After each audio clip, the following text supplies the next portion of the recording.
বিশ্বাস করুন খুব কষ্ট হচ্ছে মীর ইব্রাহিমকে দেখে।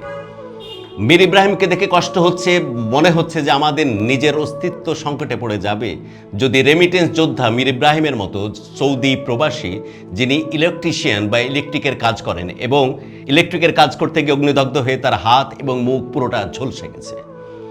মীর ইব্রাহিম ঠিকমতো দেখতে পান না, মীর ইব্রাহিম এখন ঠিকমতো কথা বলতে পারেন না, ঠিকমতো নিঃশ্বাস নিতে পারেন না, এবং তিনি আকুতি জানিয়েছেন গোটা পৃথিবীর মানুষের কাছে, যেখানে বাংলাদেশিরা ছড়িয়ে ছিটিয়ে থাকে, সবার কাছে অনুরোধ করেছেন, স্পেশালি দেশের মানুষের কাছে অনুরোধ করেছেন, মীর ইব্রাহিম বাঁচতে চায়, মীর ইব্রাহিম বাঁচতে চায়।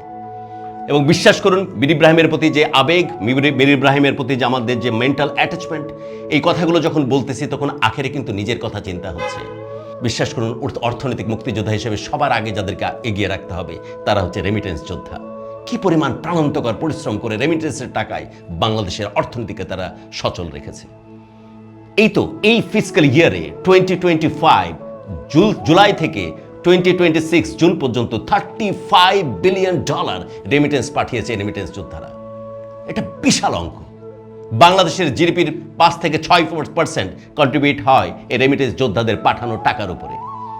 এবং বিশ্বাস করেন যখন জিডিপির বাকি প্যারামিটারগুলো নোজ ডাউন করে, যেমন করোনাকালীন সময় বা এরকম ইকোনমিক কোনো ডিজাস্টারের সিচুয়েশনে, তখন সত্যি এই বাংলাদেশের মতো ভঙ্গুর অর্থনীতি টিকে থাকে রেমিটেন্স যোদ্ধাদের এই পাঠানো টাকার উপর ভিত্তি করে। যখন বিদেশ বিভুঁয়ে যাই, বিভিন্ন দেশ যখন সফর করি, আমি অসম্ভব শ্রদ্ধা এবং মায়া এবং মহব্বত নিয়ে এই মানুষগুলোকে দেখি। কি মায়ানমার, কি মালয়েশিয়া, কি সিঙ্গাপুর, কি সৌদি আরব, যেখানেই গেছি দেখেছি যে কি পরিমাণ প্রাণান্তকর পরিশ্রম করে আমাদের ভাইয়েরা, আমাদের বোনেরা।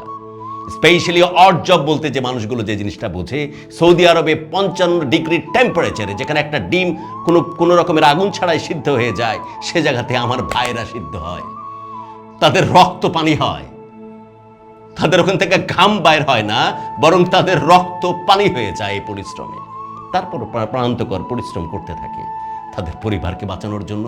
আর তাদের পাঠানোর টাকাতে এই দেশ, এই প্রাণের দেশ, এই ইমোশনের দেশ, আবেগের দেশ, এই বাংলাদেশটা বাঁচবে। তাই মীর ইব্রাহিমের এই বিচ্ছিন্ন ঘটনা আমার কাছে মনে হচ্ছে না।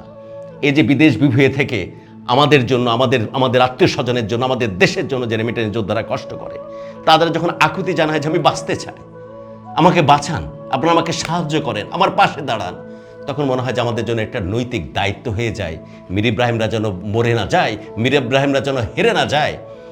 তাই আমি আকুতি জানাচ্ছি, আমি বাংলাদেশের ক্যানভাস থেকে, আমি আমার মতো করে আমার প্রতিষ্ঠান থেকে যতটুকু করা তা তো করবই, আপনারাও পাশে এসে দাঁড়ান, যাতে করে মীর ইব্রাহিমের বিকাশ নাম্বার, আমি স্পেশালি মাস্তুল ফাউন্ডেশন একটা পেজ থেকে মীর ইব্রাহিমের এই তথ্যটা আমি দেখতেছিলাম, আপনারাও হয়তো সেখান থেকে সেই তথ্য আপনারা নিতে পারেন, বা আপনাদের মতো করে আপনারা চেক ব্যাক করে নিতে পারেন তার বিকাশ নাম্বারটা, এবং সঠিক জায়গাতে আপনারা কন্ট্রিবিউট করেন। এই একটা মানুষ যদি হেরে যায় না, আসলে রেমিটেন্স যোদ্ধাদেরকে হারিয়ে দেওয়া হয়, আখেরে বাংলাদেশ হেরে যায়। মানুষটা ভালো থাকুক, সুস্থ থাকুক, সুস্থভাবে আমাদের মাঝে ফিরে আসুক। রেমিটেন্স যোদ্ধাদেরকে বাঁচিয়ে রাখা, রেমিটেন্স যোদ্ধাদেরকে সম্মান করা, ওদেরকে ভালো রাখার দায়িত্ব, নৈতিক দায়িত্ব এই বাংলাদেশের, এই বাংলাদেশিদের। বিদায় নিচ্ছে আজ।